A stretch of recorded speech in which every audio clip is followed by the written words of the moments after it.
Soyezles bienvenue sobre la falsa nueva moral y falsa ética de situación. Discurso a las participantes en el Congreso de la Federación Mundial de Mujeres Jóvenes Católicas. Papa Pío XII. 18 de abril de 1952. El tema del Congreso. 1. Les damos la bienvenida, amadas hijas de la Federación Mundial de Mujeres Jóvenes Católicas. Os saludamos con el mismo placer, la misma alegría y el mismo cariño con que, desde hace años, os recibimos en Castel Gandolfo, con motivo del Gran Encuentro Internacional de Mujeres Católicas. El ímpetu y los sabios consejos que os ha dado este Congreso, así como las palabras que os dirigimos en aquella ocasión no han quedado sin fruto. Sabemos cómo ha trabajado mientras tanto para realizar los objetivos precisos que tenía tan claros. Esto también lo demuestra el memorando impreso que nos presentó cuando se estaba preparando el Congreso de hoy, La fe de la juventud, el problema de nuestro tiempo. Sus 32 páginas tienen todo el peso de un gran volumen, y lo hemos estudiado con gran atención, porque resume y sintetiza los resultados de muchos estudios diferentes sobre el estado de la fe entre la juventud católica de Europa. Sus conclusiones son muy instructivas. 2. En nuestra alocución del 11 de septiembre de 1947, en la que estuvo presente, así como en muchas otras alocuciones anteriores y posteriores, nosotros mismos hemos tratado toda una serie de cuestiones que se tratan en estas páginas. Hoy queremos aprovechar la ocasión de este encuentro para contaros lo que pensamos de un cierto fenómeno que se está manifestando en cierto grado en todas partes de la vida de fe de los católicos y que, de alguna manera, afecta a todos, pero especialmente a los jóvenes y sus educadores, y al que se hace referencia en varios pasajes de su memorándum, especialmente cuando dice, confundiendo el cristianismo con un código de preceptos y prohibiciones, los jóvenes tienen la sensación de que se asfixian en este clima del imperativo moral, y no es una pequeña minoría entre los que se deshacen de este pesado equipaje. Una nueva concepción de la ley moral. 3. Podríamos llamar a este fenómeno una nueva concepción de la vida moral, ya que hay en él una tendencia que está claramente presente en las cuestiones morales. Ahora bien, es en las verdades de la fe que se basan los principios de la moral, y ustedes saben cuán fundamental es para la preservación y el desarrollo de la fe que la conciencia del joven y la joven se forme a una edad muy temprana. Y desarrollado de acuerdo con estándares morales verdaderos y sólidos. Así, la nueva concepción de la moral cristiana toca muy directamente el problema de la fe de los jóvenes. Ya hemos hablado de la nueva moralidad en nuestro último mensaje radial del 23 de marzo a los educadores cristianos.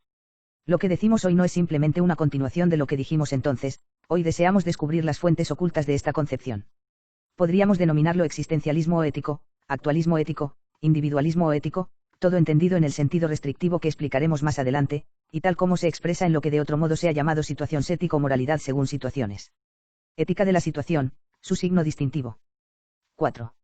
El rasgo distintivo de esta moralidad es que no se basa en efecto en leyes morales universales, como, por ejemplo, los 10 mandamientos, sino en las condiciones o circunstancias reales y concretas en las que los hombres deben actuar, y según las cuales la conciencia del individuo debe juzgar y elegir.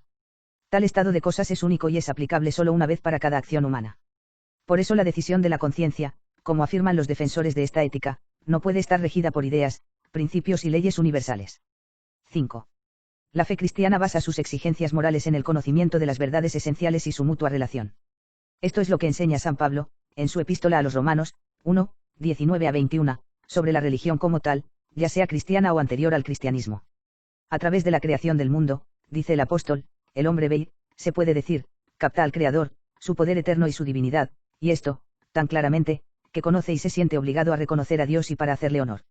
Así es que descuidar este culto o pervertirlo en la idolatría es un pecado grave, para todos y para todos los tiempos. 6. Esta no es la regla establecida por la ética de la que hablamos.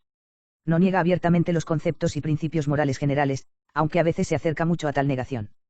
A menudo puede suceder que la decisión de la conciencia esté en armonía con ellos. Sin embargo, no son, por así decirlo, un cuerpo de premisas del que la conciencia extraiga conclusiones lógicas. En un caso particular, el caso que ocurre solo una vez. De ningún modo. En el centro se encuentra el bien, que debe ser actuado o preservado, en su valor real e individual, como, por ejemplo, en el dominio de la fe, el vínculo personal que nos une con Dios.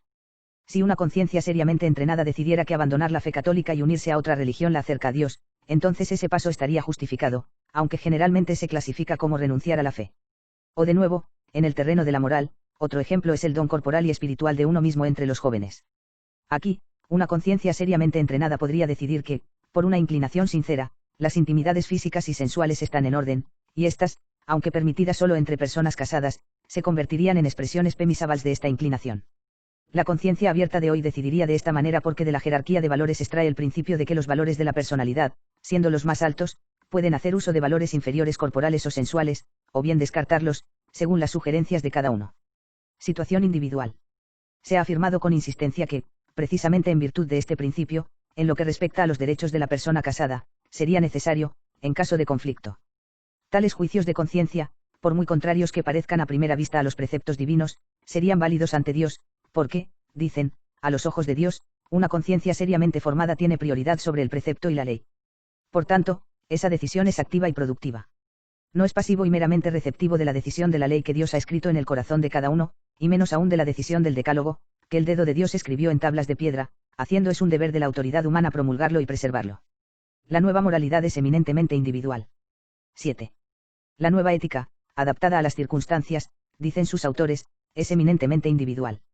En esta determinación de conciencia, cada individuo se encuentra en relación directa con Dios y decide ante él, sin el menor rastro de intervención de ninguna ley, autoridad, comunidad, culto o religión.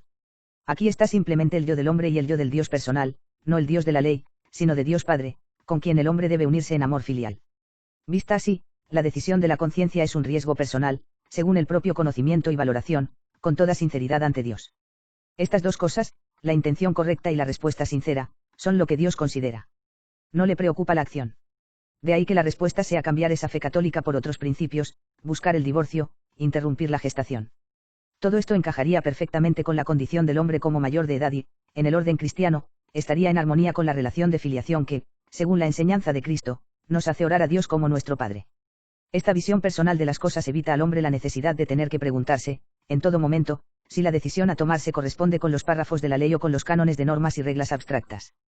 Protege al hombre de la hipocresía de la fidelidad farisaica a las leyes, lo preserva tanto de escrúpulos patológicos como de la ligereza o la falta de conciencia, porque pone la responsabilidad ante Dios en el cristiano personalmente. Así hablan los que predican la nueva moral. Es ajeno a la fe y los principios católicos. 8. Expresado así, la nueva ética es tan ajena a la fe y a los principios católicos que incluso un niño, si conoce su catecismo, lo conocerá y lo sentirá. No es difícil reconocer cómo este nuevo sistema moral deriva del existencialismo que prescinde de Dios o simplemente lo niega y, en todo caso, deja al hombre solo. Es posible que las condiciones actuales hayan llevado a los hombres a intentar trasplantar esta nueva moralidad a suelo católico, para hacer más llevaderas las penurias de la vida cristiana a los fieles. De hecho, millones de ellos están siendo llamados hoy, y en un grado extraordinario, a practicar la firmeza, la paciencia, la constancia y el espíritu de sacrificio, si quieren conservar intacta su fe. Porque sufren los golpes del destino, o se colocan en un entorno que pone a su alcance todo lo que su corazón apasionado anhela o desea. Tal intento nunca podrá tener éxito. Las obligaciones fundamentales de la ley moral. 9. Se preguntará cómo la ley moral, que es universal, puede ser suficiente, e incluso tener fuerza vinculante, en un caso individual, que, en lo concreto, es siempre único y solo ocurre una vez.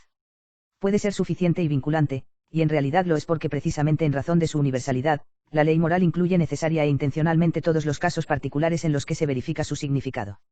En muchísimos casos lo hace con una lógica tan convincente que incluso la conciencia de los simples fieles ve de inmediato, y con plena certeza, la decisión a tomar. 10. Esto es especialmente cierto en el caso de las obligaciones negativas de la ley moral, es decir, aquellas que nos obligan a no hacer algo o dejar de lado otra cosa. Sin embargo, no solo se aplica a estas obligaciones. Las obligaciones fundamentales de la ley moral se basan en la esencia y la naturaleza del hombre, y en sus relaciones esenciales, y por tanto tienen fuerza donde quiera que encontremos al hombre. Las obligaciones fundamentales de la ley cristiana, en la medida en que son superiores a las de la ley natural, se basan en la esencia del orden sobrenatural establecido por el Divino Redentor.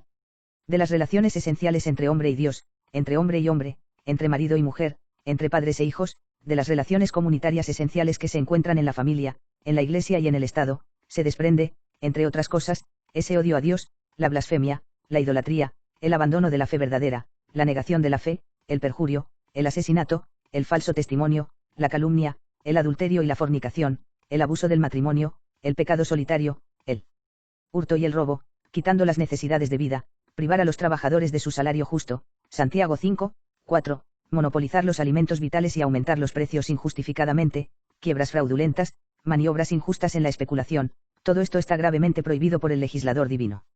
No es necesario ningún examen. No importa cuál sea la situación del individuo, no hay otro camino abierto para el que obedecer. Quitar las necesidades de la vida, privar a los trabajadores de su salario justo, Santiago 5, 4, monopolizar los alimentos vitales y aumentar los precios injustificadamente, quiebras fraudulentas, maniobras injustas en la especulación, todo esto está gravemente prohibido por el legislador divino. No es necesario ningún examen. No importa cuál sea la situación del individuo, no hay otro camino abierto para el que obedecer. Quitar las necesidades de la vida, privar a los trabajadores de su salario justo, Santiago 5, 4, monopolizar los alimentos vitales y aumentar los precios injustificadamente, quiebras fraudulentas, maniobras injustas en la especulación, todo esto está gravemente prohibido por el legislador divino. No es necesario ningún examen. No importa cuál sea la situación del individuo, no hay otro camino abierto para el que obedecer. 11.